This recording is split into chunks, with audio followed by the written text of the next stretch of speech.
religion. From what I can tell, even in my comment section, most of you guys are super against religion. I somewhat understand because when I was younger, I was also very against religion. But as I got older, I understood, oh, religion is just stories and lessons put into a really non-conformative way, in my opinion. You go, yeah, but I don't want to do that. What I'm going to do instead is I'm just going to, have sex with a bunch of hot chicks and then never tie myself down with the state. That makes a lot more sense. Can you actually tell me why that's illogical from a secular progressive state? I can't actually think of how it's illogical. That even makes sense for my lifestyle. The only reason it doesn't make sense is because I want kids and I want a family. If I didn't want those two particular things, I would probably just go sleep around too and not worry about all that shit and just get a vasectomy. But I do have that family ties and deep family roots from my own family, so I do want a family. For a man who's a secularist to say, I don't want to get married in the current sphere, the women are not virtuous, and instead, I'm just going to go out and I'm going to have tons and tons of sex, and that's it. Why is that actually problematic from that stance?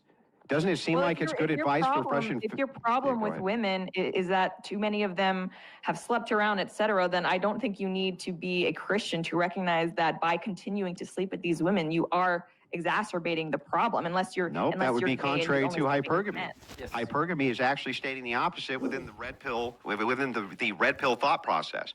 They're actually stating the opposite, that most men cannot sleep with X amount of women. Most of them cannot. Correct. Most women can sleep with whatever guy they want. Most guys cannot sleep with whatever woman they want. So it would actually be the opposite within their sphere. So they're telling men, actually, you're probably not going to be able to do this thing. However, here's self-improvement you can do, which would improve your chances of mate selection and things like this. From a secular standpoint, how in the world could they possibly be wrong? What are you offering? Well, this is the question. What are you offering from the Christian church, from the Christian perspective, to combat these ideas, Lauren? What are you actually showing them?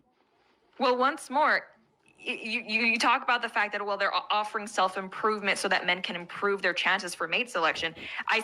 I will maintain, if you are a man who believes that promiscuity amongst women, sleeping with men who they are not married to, is a problem, you cannot engage in that same behavior while complaining about the problem. You are exacerbating the problem. Yeah, but most of those men are not exacerbating the problem. She's just saying the exact same thing she said earlier, and he already explained why that's a problem. This is not a male problem. This would be a woman problem when it comes to hypergamy. If most of the women are sleeping with a select few men, how's that a man's issue? That would be a woman's issue. And again, you still have not answered the question from the church, from the Christian perspective. What would you do to solve that? Well, I think what we need to do to solve that is when it comes to things like, sex outside of wedlock, as a church, we have the Christian church has failed in enforcing those moral standards.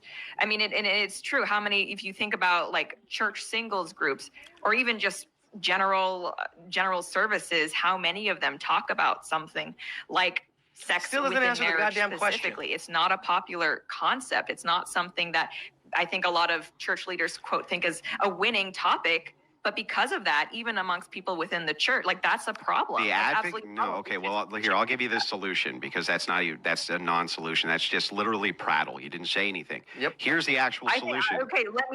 I'll let you continue. But go ahead. What I've said there is that the church should absolutely be pushing to enforce those moral standards, preaching those moral... Yeah. That's pushing towards the church people, not to the secular people. In which church? Christian churches, the church is the body of Christ. Yeah, but the problem is that within Protestantism, you have so many different denominations, so many of them which embrace feminism, LGBTQ, this type of thing. They have no unified message. Only the traditional churches, Orthodoxy and Catholicism, do. That's it. That's why the Muslims have become so popular where they're at when they're pushing traditional values. That's the reason why.